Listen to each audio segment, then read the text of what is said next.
Quick question. Have you ever heard your gospel doctrine teacher or your pastor preach on Genesis 6, 1 through 4? Yeah, probably not, because nobody knows what to do with it.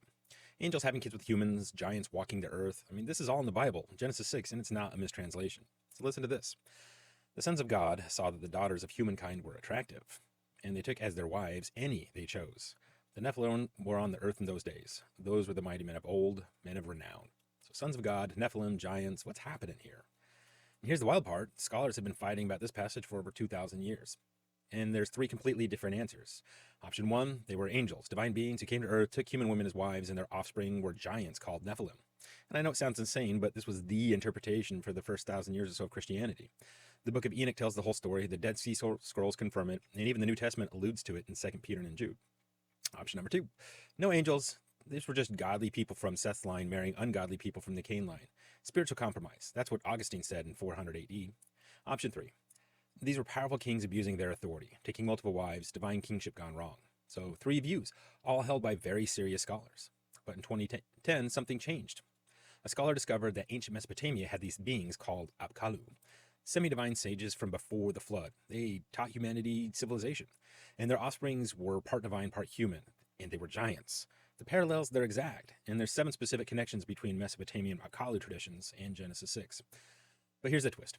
In Mesopotamian stories, the Apkallu are the heroes, and in Genesis, they're part of the corruption that makes the flood necessary. So Genesis isn't copying the Mesopotamian story. It's transforming it and using the same framework to proclaim completely different theology. The truth that the one true God, that God of Israelites, and it's brilliant. So which interpretation is right? The evidence strongly points to the angelic view. It's linguistics, ancient texts, the way Second Temple Jews understood it. But here's what actually matters. See, Genesis 6:5 says, every inclination of the thoughts of their hearts was only evil continually. Corruption had become total. And yet God preserved Noah, the one man who walked with God. Moses 8 adds a crucial detail that Noah preached for 120 years. So God didn't send judgment without warning. He sent a prophet. And the people, they rejected him for 120 years, continually. So Moses 8 says, this is the pattern.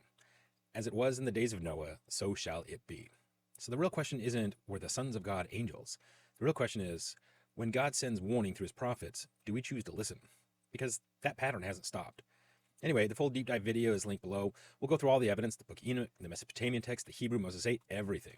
And hey, comment below, angels, Sethite lineage, or kings of old. Which view makes the most sense to you? Then go ahead and watch the full video to see all the evidence. It's about 40 minutes, but it'll change how you read Genesis.